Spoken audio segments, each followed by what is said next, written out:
Og tusind tak, fordi at jeg fik lov til at blive inviteret herop til jeres jubilæum.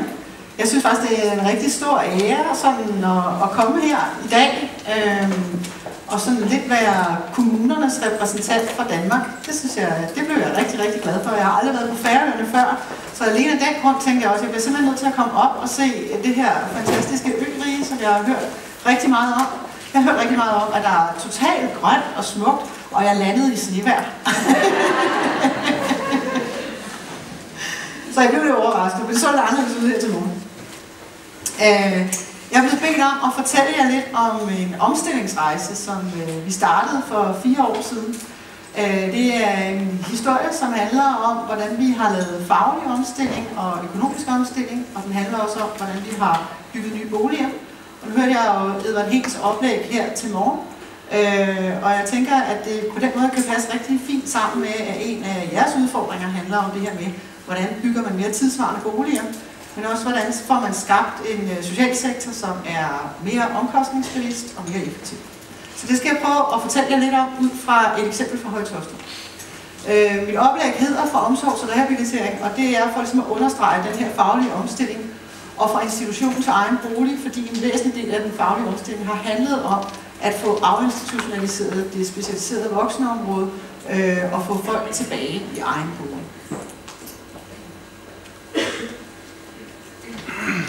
Mit hovedbudskab i dag er i virkeligheden det, der står her, at når krisen krasser, så skabes de største forandringer. Det kan jo lyde sådan super optimistisk, men jeg synes, at det er noget af det, der er vores erfaring. At den her historie, jeg fortæller jer, den handler i virkeligheden om, at selv når man står i den værste krise, så skal man huske, at det kan ofte være afsættet eller springbrættet, den brændende platform til at få skabt nogle helt andre forandringer, fordi man har et helt andet pres i ryggen på, at man skal skabe noget. Og hos os har det altså betydet en faglig omstilling. Det har betydet flere, bedre og billigere boliger, som er lokale tilbud i Høje Taastrup. Og vi synes, vi har fået mere selvstændighed for borgerne og bedre tilbud for pengene. Så det kan man jo sige, det er da lidt af en happy story at komme med her. Jeg kommer til at fortælle jer lidt her de næste 3 kvarters tid om nogle af de ting, der står her. Jeg starter med sådan lidt faktuelt om Høje Taastrup Kommune og socialområdet i tal. Så fortæller jeg lidt mere om det her med, hvad det var og er for en brændende platform, vi har under fødderne. Og jeg fortæller lidt mere detaljer om, hvad er det for en faglig omstilling, vi har arbejdet med. Hvad består den egentlig i? Hvad er det, vi gør anderledes? Det gør jeg ud fra at sige noget om vores bomiljøer. Hvordan har vi etableret nye boliger? Hvordan har vi forandret dem? Og hvad er det for et dagtilbud, vi har etableret? Og hvordan hænger de ting sammen?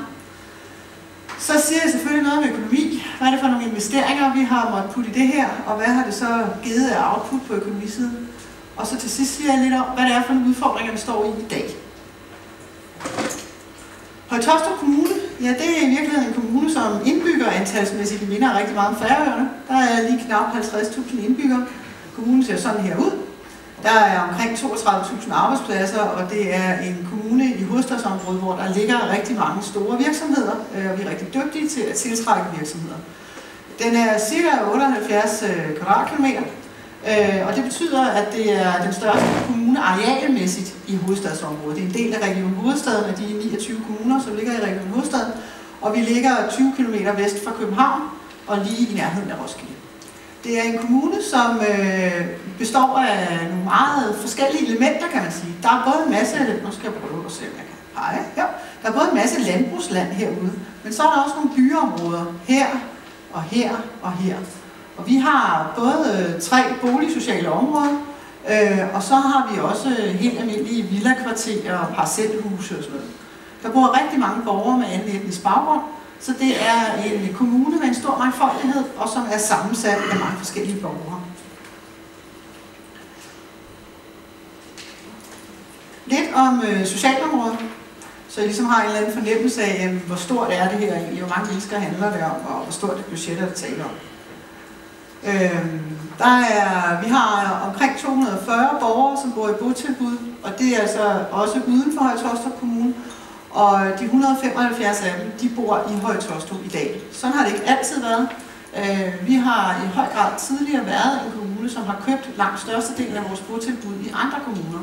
Og det har også haft en betydning i forhold til den faglighed, eller mangel på samme, der var i vores organisation. For det er nemlig lidt sådan, at hvis ikke man har driften in-house selv, så har man heller ikke nødvendigvis nogen faglighed i myndighedsdelen. I hvert fald ikke nogen særlig stor faglighed, fordi vi jo hele tiden har været ude og købe andre steder. Men det er noget af det, som har forandret sig med den omstilling, vi har lavet. Så har vi haft 170 helårspersoner, som er i dagtilbud, og nu hvor vi har fået vores eget dagtilbud, så er der 115 af dem, som er i Høje Taastrup. Og vi støtter i alt 260 borgere i eget hjem i kommunen, og det er et af de områder, der i høj grad har været vækst, efter vi har lavet den her faglige omstilling. Altså at vi i langt større omfang støtter borgerne i eget hjem, frem for at vi anbringer folk i botilbud. Det her det er sådan en lille lavkagediagram, jeg har taget med for at illustrere for jer, hvordan vores udgifter ser ud. Det her det er udgiftsniveauet for regnskab 2014, altså for sidste år, der havde vi et udgiftsniveau på 270 millioner. Og som I kan se herovre, så er langt størstedelen af de udgifter, de går til de længerevarende botilbud, altså til borgere, som er permanent placeret i botilbud. Og det er jo noget af det, som vi gerne vil forandre på. Altså vi vil gerne gøre denne her del af lavkagen mindre. Det er rigtig svært, fordi når først borgerne er placeret i permanent botilbud, så kan vi ikke flytte på dem, medmindre de selv vil, fordi sådan er lovgivningen i Danmark indrettet. Hernede, der er også en relativt stor lavkageandel, det er nemlig de midlertidige, og dem kan vi faktisk godt flytte på, og det har i høj grad været målgruppen for vores indsats her.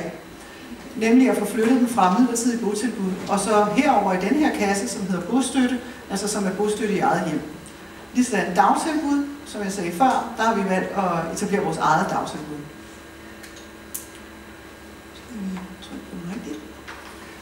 Lidt mere om, hvad den brændende platform egentlig bestod i. I 2007 havde vi kommunalreform i Danmark.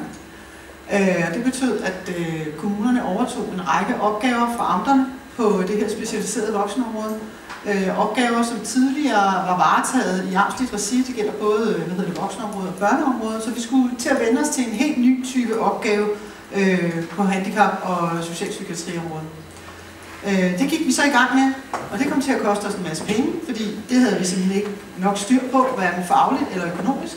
Og så blev det endnu værre, fordi så kom der en finanskrise i 2009, og det betød, at så mistede vi vores indtægter.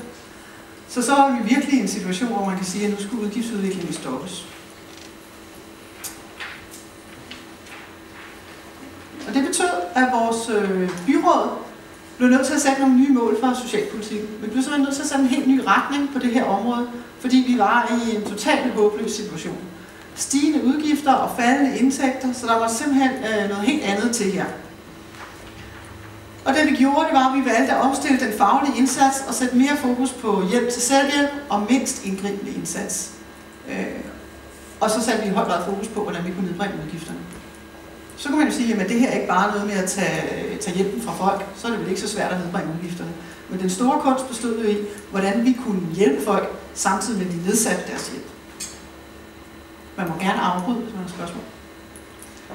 Så vores løsning blev altså en faglig omstilling med fokus på rehabilitering og flere billigere og bedre boligtilbud lokalt. Vi besluttede simpelthen, at vi bliver nødt til at have etableret nogle boliger i egen kommune, fordi vi har alt for lidt indflydelse på, hvad der foregår, hvis borgerne er placeret i kommuner og andre steder. Dem kunne vi jo ikke, deres ledergruppe kunne vi jo ikke arbejde med i forhold til at påvirke den faglige tilgang for eksempel. Og lige sådan havde vi jo heller ikke nogen som helst form for hands-on på, hvad omkostningerne var ved at drive botilbudene. Så vores byråd nåede frem til, at vi blev simpelthen nødt til at have det, vi kaldte en hjemtagningsstrategi, hvor vi etablerede egne tilbud lokalt. Og så blev vi nødt til at have bedre økonomisk styring af området. Det var også helt oplagt. Og der var virkelig noget, vi øvede os på der. Samtidig så kan man sige, at der var også nogle ting, som trods alt hjalp lidt til. Der var i stigende omfang en faglig erkendelse af, at det faktisk godt kunne lade sig gøre, at få nogle af vores socialpsykiatribrugere til at få det bedre, og måske endda blive helt helbredt. Og der var helt klart også sådan en bevægelse i gang i form af en afinstitutionalisering, altså en stigende forståelse for, at det ikke nødvendigvis var sådan, at vi hjalp borgerne bedst ved at placere dem i et bomiljø, men at det kunne være, at vi hjalp folk meget bedre ved, at de blev boende i deres eget hjem. Så det hjalp sådan lidt i forhold til den faglige motivation fra medarbejdersiden, så det ikke bare blev oplevet som, at vi var i gang med en helt stor sparekniv. Men de strategiske rammer, som byrådet har formuleret om hele den her omstillingsrejse, det har dels været, som jeg har fortalt om, den her hjemtagningsstrategi, hvor man besluttede sig for, nu vil vi have vores egen tilbud i egen kommune. Og så her i 2014, der lavede vi sådan en samlet plan for hele socialområdet for voksne, som er en plan, som løber frem til 2020 og angiver en række forskellige handlinger, som skal til for at gennemføre den her omstilling. Og den bygger på 4 politiske principper, som er dem her. Vi benytter som udgangspunkt egne tilbud eller lokalt forankrede leverandører. Det er jo en del af hjemtagningsstrategien, ikke? Og vi prioriterer som udgangspunkt vores egne borgere til vores egne tilbud. Og vi vil som udgangspunkt drive bomiljøer med 10-20 boliger. For bomiljøer med døgndækning dog mindst 30 boliger. Så man kan sige, der ligger også et signal her om, hvad er det egentlig for en slags bomiljøer, vi vil have. Og så vil vi arbejde for at møde borgeren med tidlige indsatser. Altså vi er optaget af, hvordan vi kan lave en tidlig indsats, så vi undgår, at man senere får behov for et mere indgribende tilbud. Og hvad består den så i, den her faglige omstilling? Den består blandt andet i, at vi laver en mere grundig udredning, end vi har gjort før.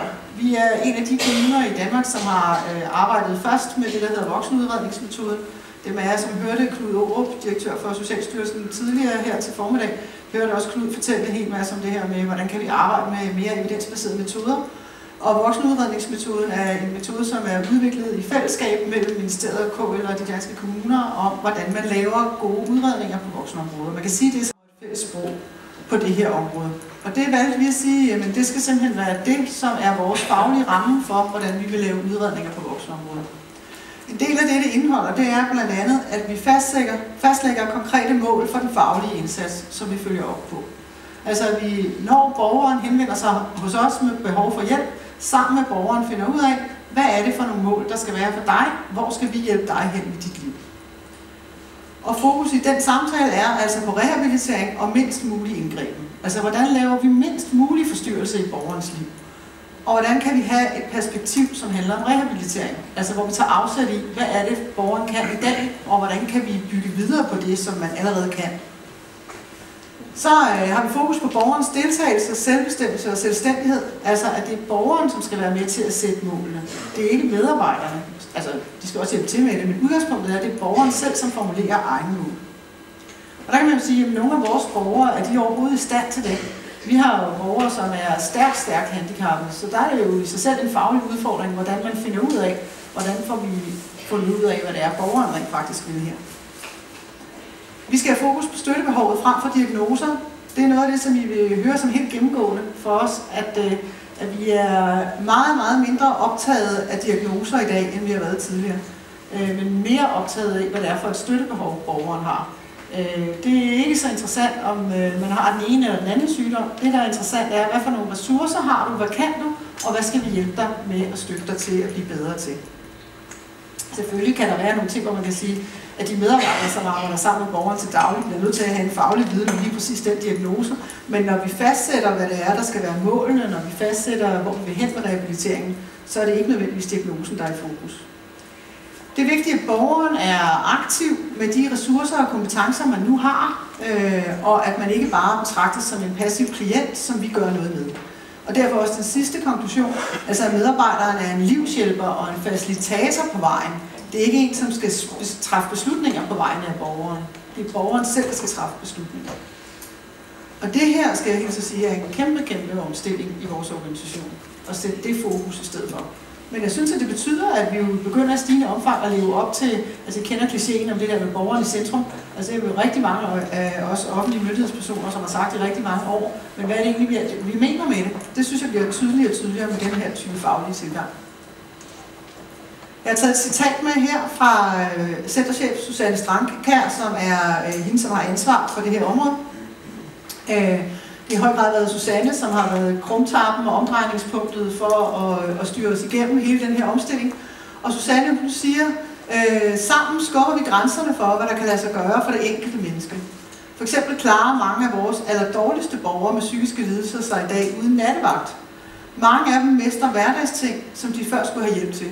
Jeg tror, at vores forestillinger om, hvad der kan lade sig gøre og ikke kan lade sig gøre, er den største barriere.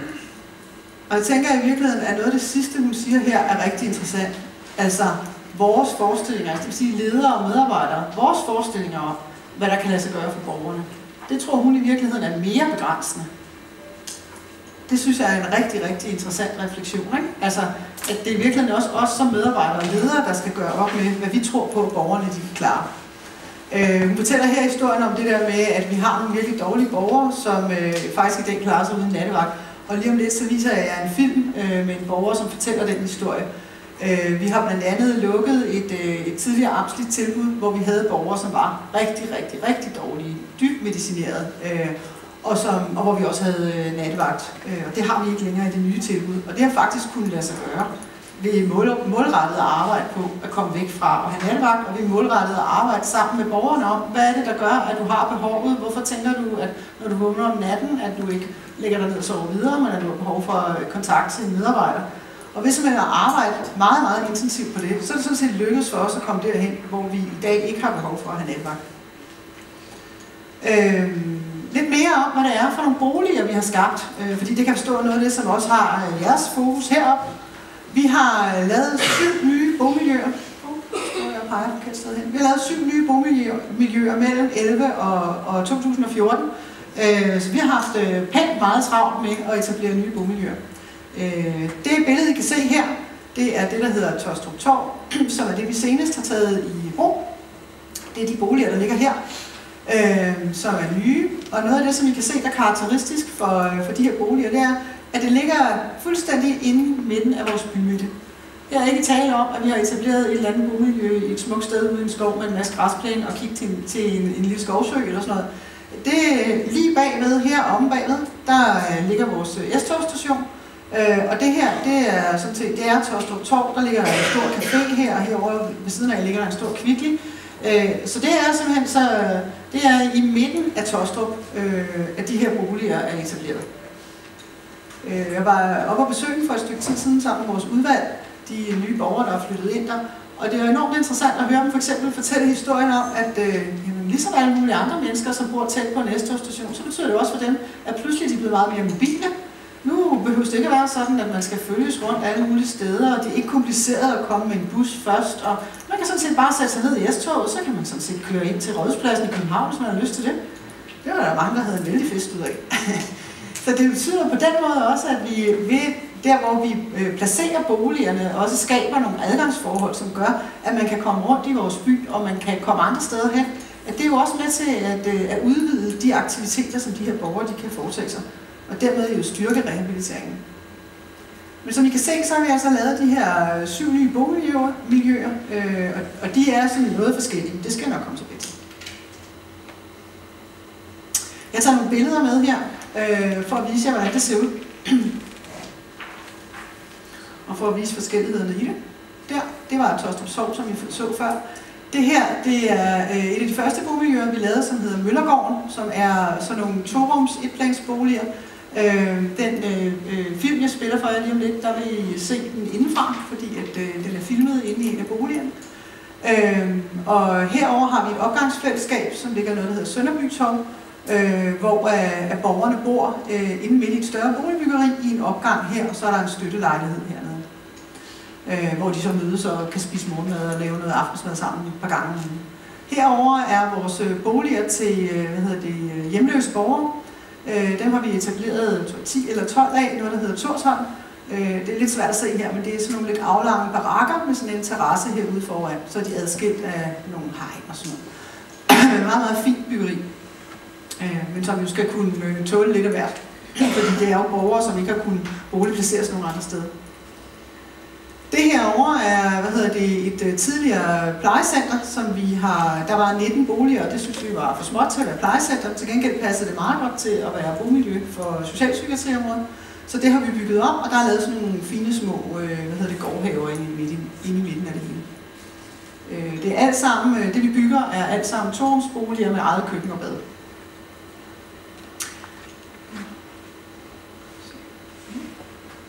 Jamen, som jeg sagde indledningsvis, så vi overtog et stort amtsligt tilbud.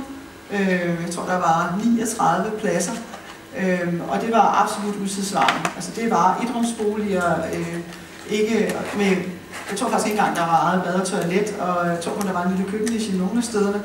Så det har været en markant skifte i forhold til de boliger, som vi har etableret nu. Og der var en fuldstændig klar holdning i byrådet til, at det vi overtog var simpelthen for utidssvarende, og vi synes, det var ikke værdigt. Så derfor skulle der ske noget nyt.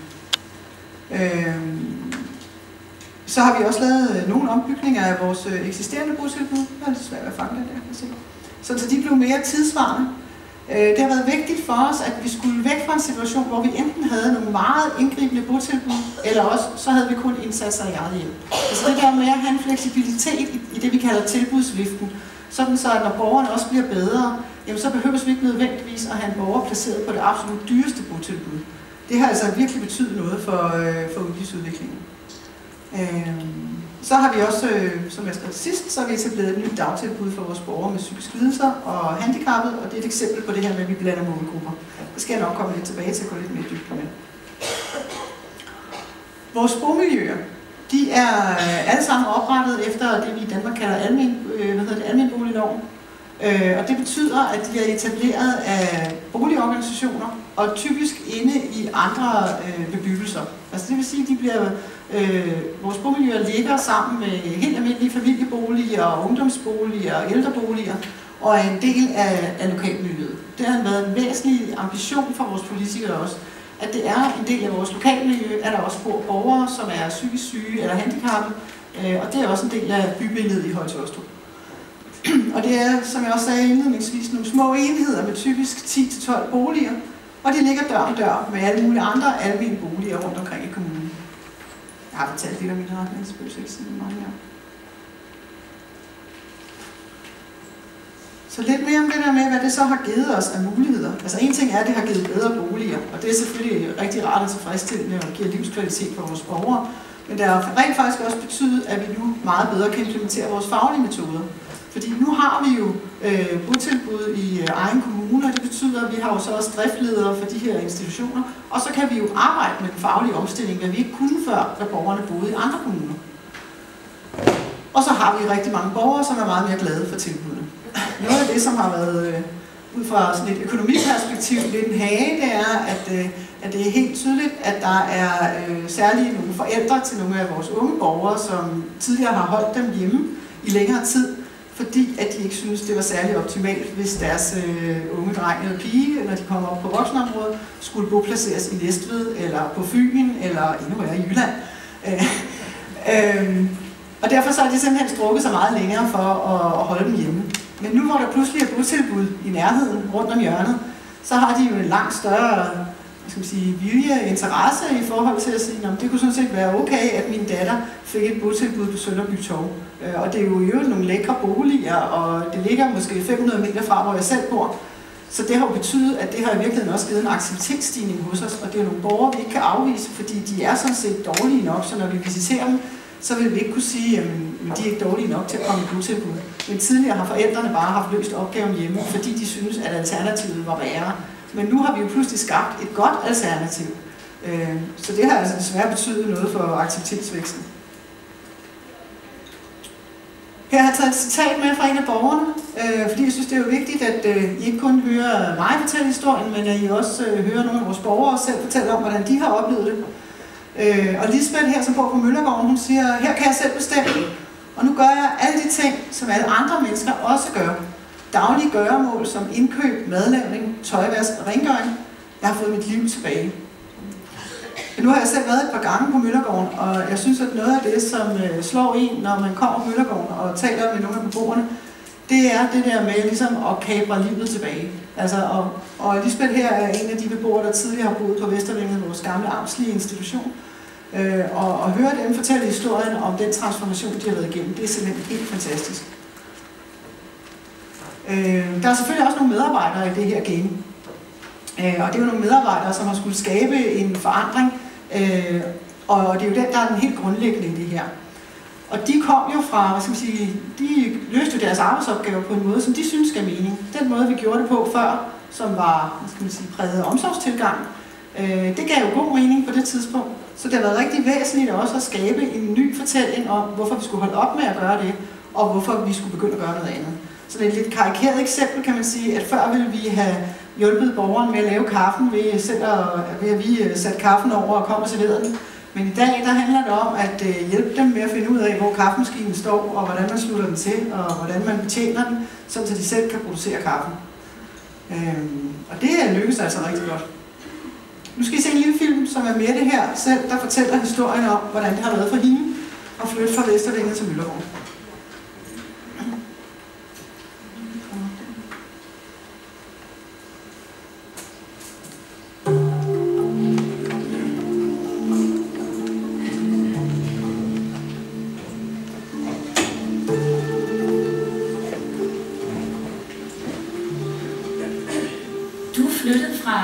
Fra et af de store botilbud til din egen bolig. Hvad har det betydet for dig? Jamen, det har jo betydet ufattelig meget. Jeg er jo blevet 100 gange mere selvhjulpen, og der er sket en utrolig udvikling i mig, siden jeg flyttede herned. Jeg har i den grad rykket min grænse. Før jeg ikke kører i bus. Nu kører jeg i bus alene. For eksempel, hvis der er noget, der går galt, så tager jeg plads. Så vil jeg, i starten af boet her, der ringede jeg over fælleshuset og sagde, at man kommer og hjælpe mig. Og så ordnede de det. Og kort tid efter jeg flyttede ind, der begyndte jeg faktisk at sige til mig selv, Mette, du prøver først, før du beder om hjælp, så prøver du, at du selv kan klare det. Og det kan jeg næsten altid. Og det er mindst en gang om ugen, at jeg gør et eller andet, som bare er sådan, hold da kæft, nej, gjorde jeg lige det? Kan jeg virkelig det?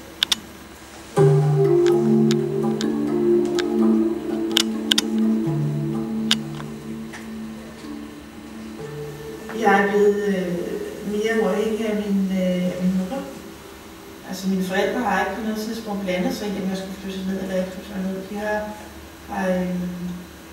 De har bare sagt, at de synes, det var et godt tilbud, men de har ikke sagt til mig, at jeg skulle tage det, eller jeg ikke skulle tage det. De har, selvom de virkelig havde været meget nervøse over, at jeg sagde nej til det, så blandede de sig ikke i det alligevel. Jeg har det generelt bedre. Jeg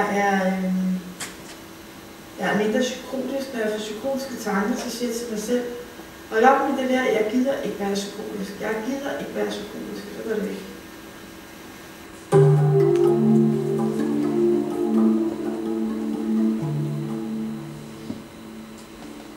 Der er så utrolig mange ting, der er rykket for mig, som jeg er blevet ind her. Det er simpelthen noget af det bedste, der nogensinde er sket i mit liv. Og jeg er kommet så langt, at jeg tidligere der tænkte, at jeg ville komme til at leve godt med min sygdom. Men nu ved jeg, at jeg bliver rask. Jeg ved simpelthen, at det kommer til at tage lidt tid, men det ender med, at jeg bliver rask. Jeg bliver ikke bare god til at leve med min sygdom, jeg bliver rigtig rask.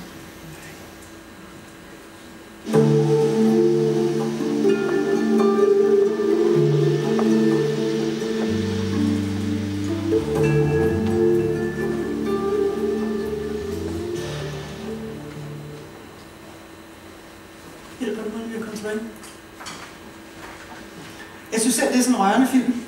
Særligt den sidste del, til allersidst, hvor hun siger det med, at jeg ved, at jeg bliver rigtig rask engang. Jeg mærker for også lidt tusse i halsen af det stadigvæk, så jeg har set den rigtig mange gange. Det er selvfølgelig bare en historie, kan man sige. Det er jo ikke alle vores borgere, som lykkes med så lang en rejse, som den Mette har været på, men hun er faktisk en af de borgere, som har været rigtig, rigtig dårlig, og som fik rigtig meget medicin, da hun boede på Vestervænget. Hun siger også, hvis jeg lægger mærke til det på et tidspunkt, hun fortæller om det der med sine forældre, og i hvilket omfang de forholdt sig til, om hun skulle flytte eller ej, hvor hun siger, da jeg sagde nej. Og det er altså faktisk fordi, at hun i begyndelsen sagde, at hun ikke ville flytte ind i Møllergården. Men det lykkedes så gudskelov at få en overbevist om, at det kunne godt være, at hun skulle prøve at kaste sig ud i det alligevel. Og jeg har det sådan, jeg synes jo, det er helt fantastisk, hvis vi med en ændret faglig tilgang kan komme dertil, at vi er i stand til at flytte et menneske fra, at hun har været dybt medicineret, og så til, at hun rent faktisk kommer til at bo rigtig i egen bolig, og ikke bare i et af vores bomiljøer. Og jeg synes, det er så slående, hendes vilje, altså hendes egen motivation og tro på, at det her, det kan lade sig gøre. Så har det sådan, så bliver jeg helt vildt stolt over, at mine medarbejdere har udrettet det sammen med hende. det var lidt om vores botilbud.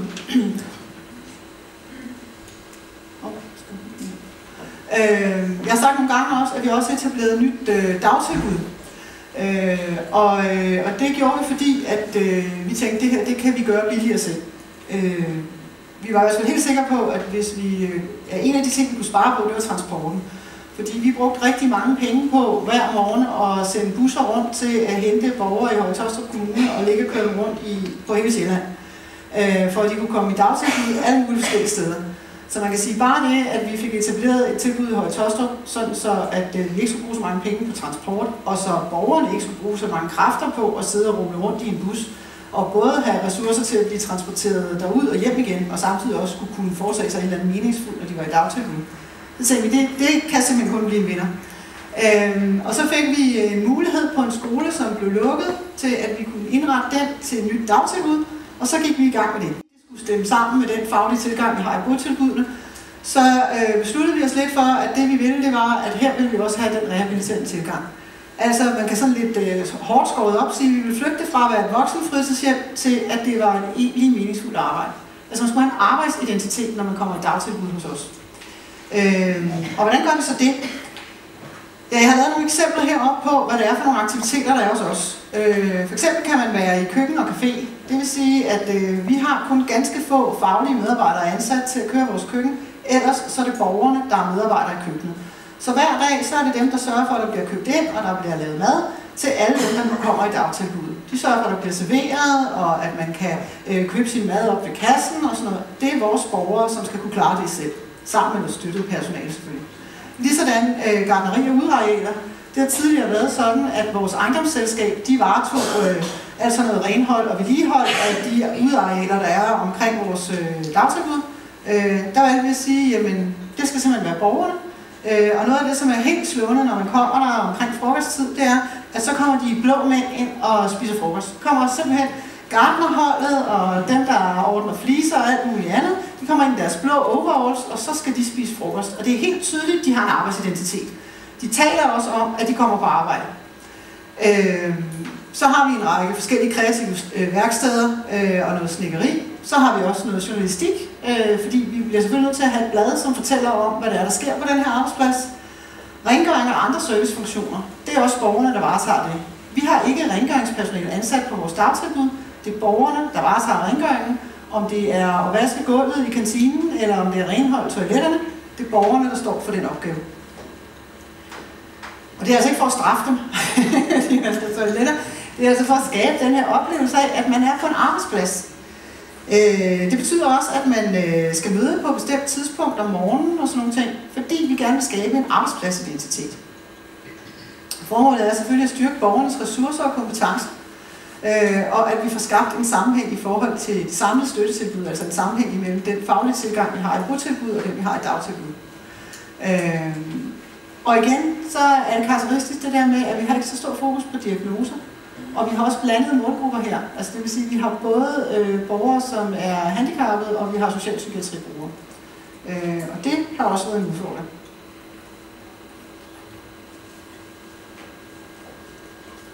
Men det har givet en række muligheder, det her med, at vi har valgt at blande målgrupperne.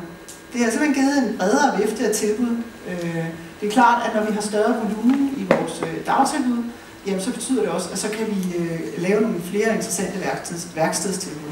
Vi har også et lille trykkeri, så for eksempel da vores nye byråd tiltrådte, så skulle vi lave noget materiale til det nye socialudvalg. Det fik vi selvfølgelig i vores dagtilbud til at trykke. Man kan også komme ud og benytte nogle mødefaciliteterne, og så sørger vores borgere for, at der bliver serveret, og der bliver ryddet af efter møderne. Så prøver vi at lave nogle skræddersyede tilbud efter borgerens funktionsniveau, så når man kommer i vores dagtilbud, så skal man ligesom vælge sig ind på, hvad det er for et arbejde, man gerne vil have. Og så er borgerne rigtig gode til at hjælpe hinanden og lære hinanden indbyrdes. Og igen på kryds og tværs af målgrupper og diagnoser. Der er selvfølgelig også nogle udfordringer i det. Der var nogle borgere, som var rigtig kede af at skulle skifte dagtilbud. Det er lidt af en opgave, det der med at komme og sige til nogle mennesker, som synes, de har haft et meningsfuldt dagtilbud i rigtig mange år, og nogle tætte sociale relationer, både til nogle af de andre borgere, de har gået sammen med, gode venner og kammerater, og også til det dagtilbud, de måske har været i Gentofte Kommune, at det synes vi så, at de skulle holde op med. Vi synes, at i stedet for, at de skulle have et dagtilbud i Høje-Taastrup Kommune. Og når vi så inviterede dem ud for, at de skulle se, hvad det var, ja, så var der en masse bare vægge, for vi var jo i gang med at indrette en skole, som vi skulle bygge op. Og der var ikke nogen medarbejdere ansat, så vi kunne sådan set ikke vise dem særlig meget. Det var pænt meget op ad bakke at overbevise nogen om, at det skulle nok blive rigtig, rigtig godt og et super passende tilbud. Det udløste også en række klagesager. Og der var nogle borgere, som var bekymrede for det her med at være sammen med mennesker, som var meget anderledes end dem selv, fordi vi jo fra begyndelsen af sagde, at det er ikke sådan, at det her kun er et dagtilbud for socialpsykiatribrugere. Der kommer mange andre forskellige typer af borgere. Og der var også nogle medarbejdere, så dem først fik ansat nogen, som delte borgernes bekymring for det her med at blande målgrupper. Men hvis man ser på, hvad det er for nogle resultater, vi har opnået, så synes jeg faktisk godt, man kan tillade sig at prale lidt her. Jeg synes på mange måder, at det er gået over al forventning i forhold til, hvad udgangspositionen var. Der er mange, der har fået sig rigtig, rigtig godt til rette, og som er virkelig, virkelig glade for at være her. Jeg har en meget sød lille historie fra jeg spiller en lille film til for igen lige om lidt med en borger, som fortæller om, hvordan han har oplevet det. Det er en meget sjov historie om ham. Han er en af dem, der klagede over dagtilbud, og at han skulle flytte for det dagtilbud, han gik i. Jeg tror, det var i Gentofte. Og så siger han til Peter, som er leder af vores dagtilbud, da der er gået et stykke tid, så siger han til ham, Peter, nu har jeg jo en klagesag i Ankestyrelsen. Ja, siger Peter til ham. Hvis jeg nu får ret i den klage der, betyder det så, at jeg ikke længere kan være her? Ja, det vil det jo nok betyde. Det synes han altså ikke var nogen god idé. Så det endte så med, at han trak sin klage tilbage. Der er rigtig mange af vores borgere, som oplever, at de faktisk har fået en arbejdsidentitet. Og der er også nogle borgere, som begynder at komme i job på det ordinære arbejdsmarked. Altså vi lykkes faktisk så småt med at få skabt nogle virksomhedsrelationer, som betyder, at nogle af vores borgere de kan komme ud i rigtige virksomheder. Og det er jo det, vi allerhelst vil. Det er jo derfor, vi har den her tilgang. Det er jo fordi, vi vil have dem ud i virksomheder. Og der er også mange af vores samarbejdspartnere, som bibliotek, idrætshal og sådan noget, som begynder at henvende sig til os og sige, kan I ikke lave et eller andet sammen? Og det er super godt. Nu skal I se en lille film om Thomas, som er fra vores dagtilbud, hvor han fortæller lidt om, hvordan han har oplevet den her forandring.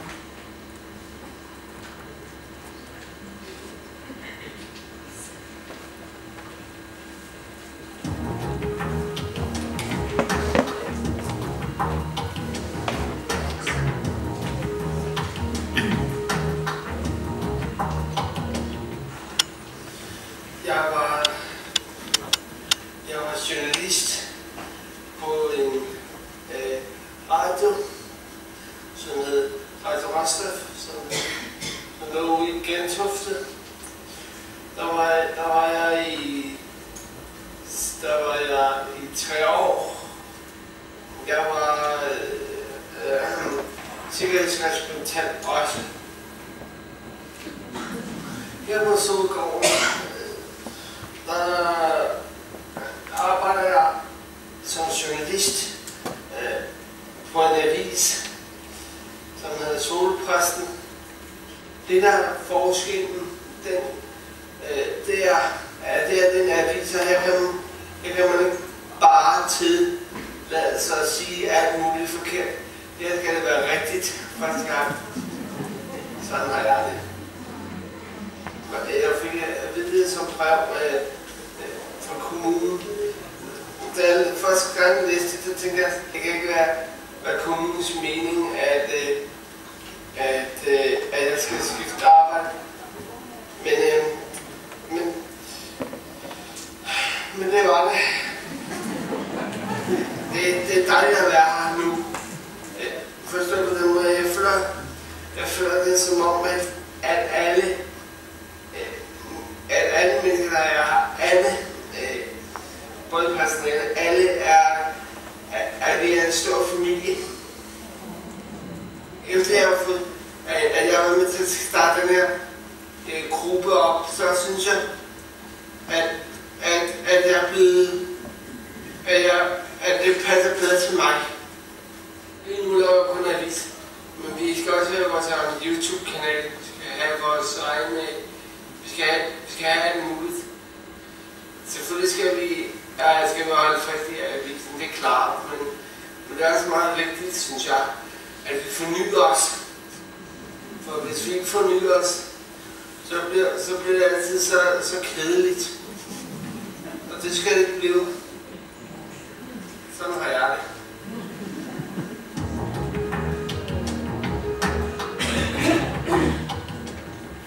godt, jeg ved godt, jeg er ulykkelig sådan noget.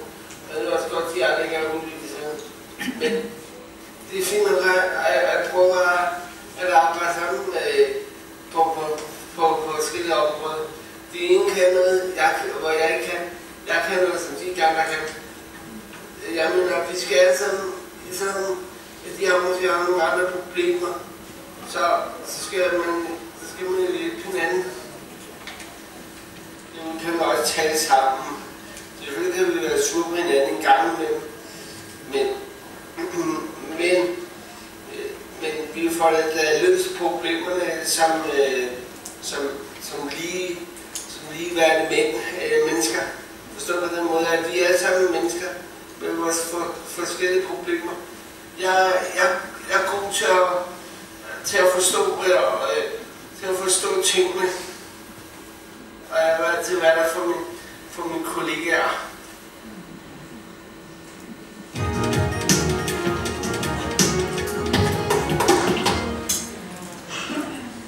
Prøv at se, hvor højt det ambitionsniveau han har. Ikke? Altså, han skal ikke bare skrive Solposten, han skal da lave YouTube-kanal. Selvfølgelig skal han da det. Altså, jeg synes, jeg bliver simpelthen imponeret, når jeg ser den over det der med, at det faktisk er lykkedes at få vores borgere til at tænke sådan. Og han kommer fra et rigtig godt tilbud. Altså, han har jo været, det kan man høre den fortælling, han har. Han beskriver det jo selv, som at han er gået på arbejde, og han har været journalist i Gentofte. Men det synes jeg simpelthen er så imponerende, det der med, at, altså, og han vil have, at det skal være rigtigt, det beskriver i avisen. Der er ikke noget der, vel? Og så har han alle mulige idéer om, hvad han vil med det her journalistik. Og så vil han også rigtig gerne være en god kollega. Mange ting, vi andre kan lære af det der med i hvert fald.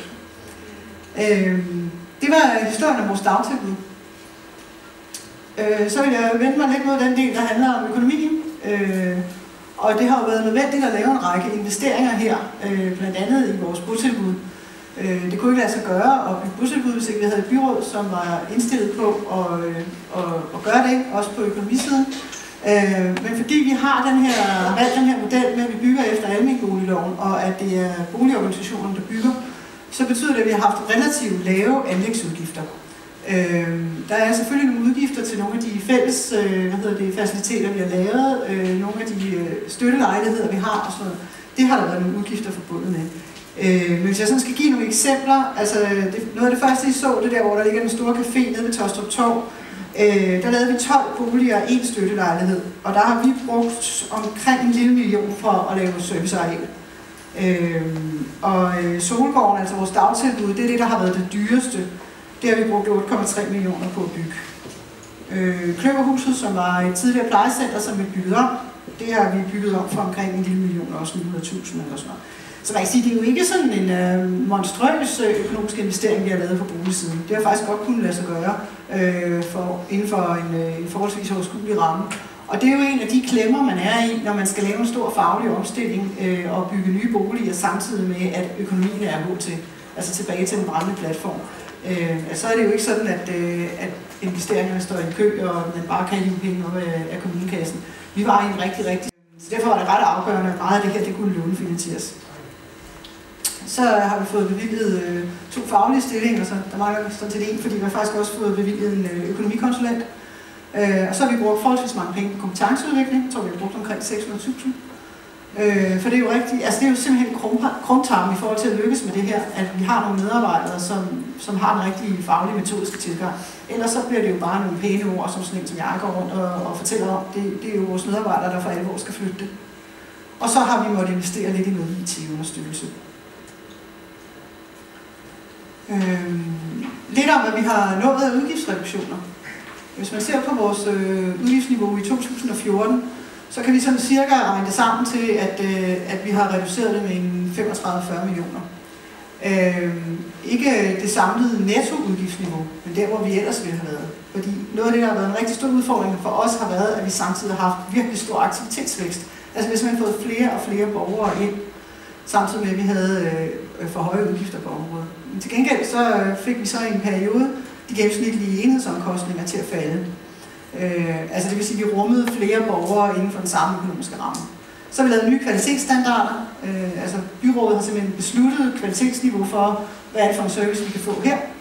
Så har vi lavet prisforhandlinger.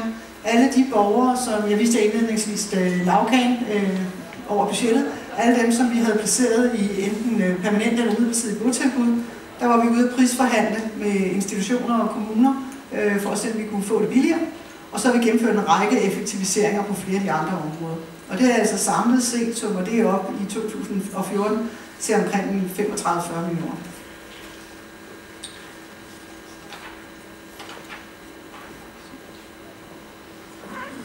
Og her har jeg taget et eksempel med på, på økonomien på socialpsykiatriområdet. Altså der havde vi i 2010, for 5 år siden, et budget på omkring 40 millioner. Og i 2015 har vi på 27, vi har altså reduceret det med 13 millioner. Vi har reduceret antallet af ansatte med 20. Til gengæld har vi fået 17 flere bomiljøpladser, og vi har fået 113 flere borgere, som får støtte i eget hjem. Så vi kan altså rigtig meget mere på socialpsykiatriområdet for betydeligt færre penge. Jeg vil tage det indledningsvis, at vi jo har lavet en ny samlet plan fra 2014 til 20, hvor vi forsøger at beskrive, hvad det er for en effekt, vi gerne vil opnå med den her rehabiliteringstilgang. Og vi har faktisk også forsøgt at sætte penge på. Vi har forsøgt at give et bud på, hvad vi mener, der skal være den økonomiske effekt af den her faglige omstilling. Og når vi når 2018, så skulle den gerne summe omkring 10 millioner årligt. Men det er jo ikke noget, der bare kommer af sig selv, så vi prøver simpelthen helt konkret at gå ind og udpege, hvad er det for nogle borgere, vi skal flytte hvorfra og hvor til hvert år. Og det lykkes meget godt, men den store udfordring er, at vi samtidig har nogle borgere, som bliver dårligere. Det er klart socialpsykiatriområdet, som er lettest at skabe resultater på. Af gode grunde er det noget sværere på handicapområdet. Så jeg vil slutte med at sige noget om, hvad der så er de største udfordringer i dag. Fordi det er desværre ikke en historie, hvor man kan sige, at den sluttede fuldstændig lykkeligt med, at så sparede vi en masse penge, og så var vi fuldstændig i balance på budgettet. Det er vi ikke, fordi vi fortsat har en meget stor aktivitetsstigning. Dem af jer, som hørte Knud Aars oplæg i formiddags, hørte mig også sige, at i løbet af 2014, der sker simpelthen et eller andet med kommunernes udgiftsudvikling. Og det er fordi, der sker noget med vores aktivitet. Vi får simpelthen flere borgere, både på socialpsykiatriområdet og på handicapområdet.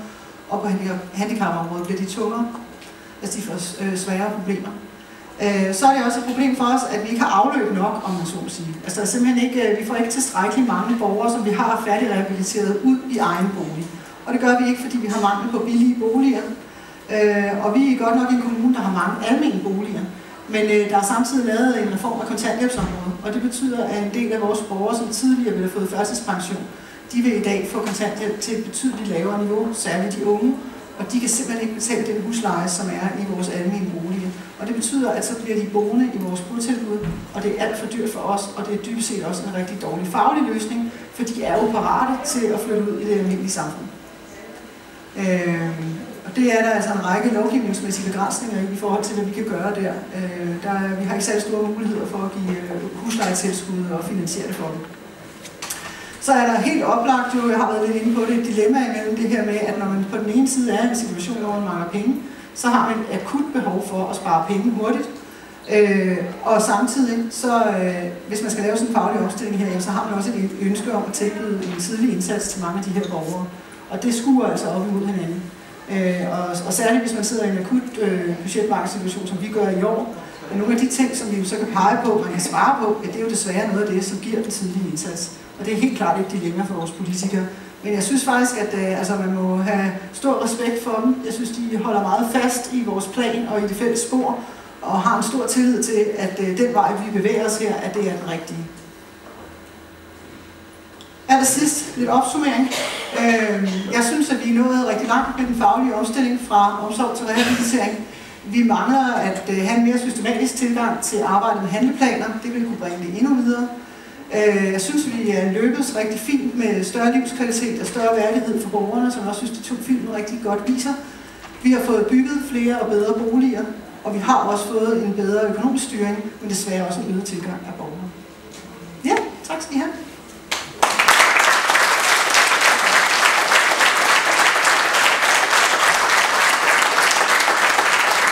Nu har jeg talt helt vildt længe. Er der ikke nogen, der kunne tænke sig at stille spørgsmål eller komme med et synspunkt eller sådan noget andet? Strækker du dig, eller vil du gerne sige noget? Hvad tænker I om det? Så stiller jeg et spørgsmål. Er der ikke nogen, der har lyst til at kommentere på det? Hvad tænker du? Ja. Ja, så kom med det. Så lige have en mikrofon. Ja, jeg hedder Eva Bennike, og jeg arbejder inde i Almanøje. Jeg tænkte en lille smule på i starten, hvor du havde den planche med, at der var 240 botilbud, ikke? Og de 170 havde så i jeres kommune. De resterende, som I så har i andre kommuner, er det nogen, som I har... Altså er det nogen, som ikke har været hjem, eller er det et udtryk for nogle specialtilbud, som I ikke har hos jer? Det er en blanding. Altså man kan sige, at det valg, vi har foretaget her, for eksempel, at vi ikke har vågen nattevagt på socialpsykiatriske institutioner, så betyder det, at der er nogle borgere, som er så dårlige, så dem kan vi ikke have selv. Så der er nogen, som er så tunge, som vi ligesom siger, at der vælger vi at købe specialtilbud et andet sted. Og så er der også nogen, som ikke har ønsket at flytte. Og nogle gange kan det jo være helt naturligt, hvis man har boet i et botilbud i 10 eller 15 år, så har man jo bygget nogle relationer der og har nogle venner der, og forhåbentlig også i det omgivende lokalmiljø. Hvis man så har boet i Næstved, ja, så føler man sig jo som Næstved-borger og ikke som Høje-Taastrup-borger. Og så er man ret til at blive boende i forhold til den lovgivning, der er i Danmark. Jeg tænkte også lidt på det her med, at det er faktisk lidt flere ting, fordi det første, det var jo også, at du sagde det her med den brændende platform, og at det er her, som der sker noget udvikling. Og jeg tænkte på, at I har været igennem først en kommunalreform, og så samtidig så skete der så det med økonomien. Så det første, jeg tænkte på, det var lidt, hvad tror du har været den største grund til, at der er sket så meget på det her område? Har det været det organisatoriske ændring i forbindelse med den her med kommunalreformen, eller har det været det, at I har mange penge? Og den anden ting, som jeg tænkte på at spørge om, det var så også, hvad har været de største udfordringer? Altså jeg tænker på, I overtog også nogle amtslige medarbejdere, jo ikke det, da det var. Har det været at være medarbejdere i forhold til den nye tankegang, eller har det været at få borgerne med i det nye her? Fordi I har vel også oplevet at få nogle ansatte, du nævnte jo en selv. Har det været for at omsætte borgerne, eller medarbejderne, eller politikerne måske? Ja.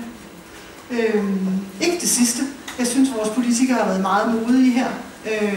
Og også modige forstået på den måde, at de har jo skulle stå på mål for det her også. Altså, da vi valgte at lave dagtilbud på den her måde, ja, der skulle vores udvalgsformand jo ud og snakke med, vi havde på det tidspunkt et værsted for socialpsykiatrien, ud og deltage i møder med de borgere og høre på deres bekymring og deres kritik, og det stod han på mål for. Deltage i møder med bekymrede forældre om, hvad det lige var, vi havde gang i, når vi nu gerne ville flytte deres unge mennesker fra et botilbud og så til. Og det synes jeg, det har de virkelig stået på mål for. Jeg synes, det har sådan set været noget af det, der har været det lette, hvis man kan tale om det lette i den her omstilling. Det har været, jeg synes i den grad, vi har haft et byråd og nogle politikere, som har stået på mål for det, som den plan, de vedtog, og som har troet på, at det her var den rigtige vej. Også når man kan sige, jamen det der med, de kom jo også ud og så 4 bare vægge i en nedlagt skole, og så tror vi lige på, at vi får lavet et godt dagtilbud her, ikke? Og det gjorde de, så jeg synes, vi har haft arbejdet med en enormt stor rygstøtte og masser af tillid for vores politikere. Så skulle du starte med at spørge sig det der med, om det har været kommunalreformen, eller det har været, den finansielle krise, som har skabt den mest brændende platform, og har gjort den største forskel. Altså hele det her arbejde går jo på 2 ben, både et fagligt ben og et økonomisk ben. Og jeg tror, at den faglige omstilling var vi som nok gået i gang med. Jeg sagde også indledningsvis, man kan sige, at der var også nogle bevægelser i retning af en øget viden, og også fagligt om, at man faktisk godt kan komme nogle veje med at få helbredt borgere, og særligt socialpsykiatriske borgere. Og at psykisk sygdom ikke er noget, man behøver at have hele livet. Men jeg er helt overbevist om, at den finansielle krise, det har givet en anden motor. Altså, vi har jo simpelthen haft det brændende i nakken hele tiden. Og det kan man stadigvæk mærke. Altså, vi skal hente den der effekt hver år, fordi ellers så får vi aldrig budgetbalance. Så på den måde, så synes jeg, at det at have sådan en kæmpe krise, det kan nogle gange være ensbetydende med, at det skaber simpelthen noget andet fart over felten. Altså, der er grænser for, hvor længe vi kan sidde og diskutere, om det er en god idé eller ej, fordi ellers bliver kun værre, ikke? Hvad spurgte du? Spurgte også til... Ja, på medarbejderne og borgerne. Jamen, jeg tænker, der har været lidt af begge dele, og er det også i et vist omfang stadigvæk. Og det har da helt klart også været en stor forandring fra medarbejderne. Altså man kan sige, tidligere der har man jo den faglighed, vi havde, Jamen, den gav jo god mening. Altså, det gav god mening at yde omsorg over for nogle meget svage borgere. Og jeg er da helt overbevist om, at nogle af vores medarbejdere har da synes, det har været helt vildt svært at skulle sige, jamen, jeg synes, at du skulle starte med at feje det der glas op selv, når der nu stod. Altså Mette der historien, hun fortæller om, at tidligere, hvis hun havde tabt et glas på gulvet, så havde hun startet med at hente hjælp. Men at sige til en borger, som man normalt ville have tænkt, jamen den rigtige faglige løsning her, det er at hjælpe hende, så jeg ligesom får hende på fod igen. Og så sige, jamen jeg synes, du skal starte med at feje op selv. Så det tænker jeg, det har været en stor rejse for vores medarbejdere også, men jeg synes, man oplever en enormt stor motivation. Og det hjælper selvfølgelig også på det, jo flere gode historier vi kan fortælle, jo flere borgerne som selv fortæller en gode historie, og jo dygtigere de bliver borgerne til selv at insistere på at have livet i egne hænder. Jo bedre, jo mere rygstød giver det også til den faglige forandring. Vi har helt klart også oplevet borgere, der har været imod det. Og jeg synes, at noget af det, som kan være forholdsvis udfordrende at arbejde med, det er forældre til unge mennesker, og det kan man sagtens forstå. De har jo nogle unge mennesker, som er mere skrøbelige, end vi andre har, og de har måske en historie, hvor de har været igennem flere forskellige botilbud og undervisningstilbud, og hver gang så har det typisk endt med et nederlag, eller det her gik ikke godt nok, eller så det er meget skrøbelige familier, som er meget bekymrede for, hvad der kan komme til at ske for deres unge mennesker. Og det er jo også typisk nogle unge mennesker, som ikke har særlig mange ressourcer til at skifte miljøer. Så det skal vi hjælpe dem rigtig meget med. Så det tror jeg, jeg synes, at der har den største barriere været på borgers side. Ja, da jeg spurgte, var der en, der havde mange spørgsmål, så I må hellere skynde jer at spørge igen, fordi så kommer jeg og spørger en af jer andre. Ja.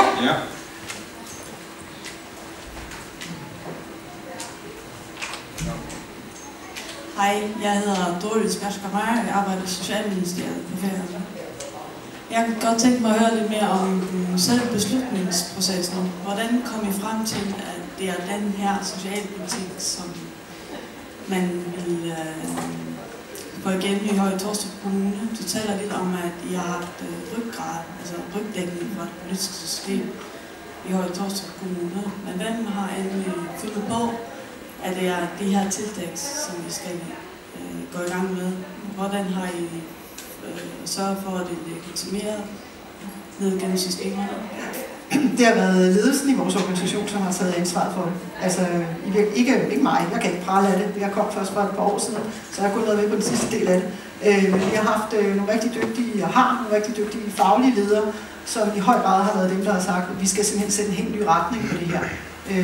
Og så har det passet rigtig godt sammen med en overordnet ledelse, som har sagt, at det er nu, det skal ske, fordi at, vi skal simpelthen skabe en forandring. Så jeg tænker, at initiativet har oprindeligt været meget ledelsesbordet. Og så har vi haft og har nogle ledere, som er dygtige til at motivere deres medarbejdere, så de kan se, at det rent faktisk fører det rigtige sted hen.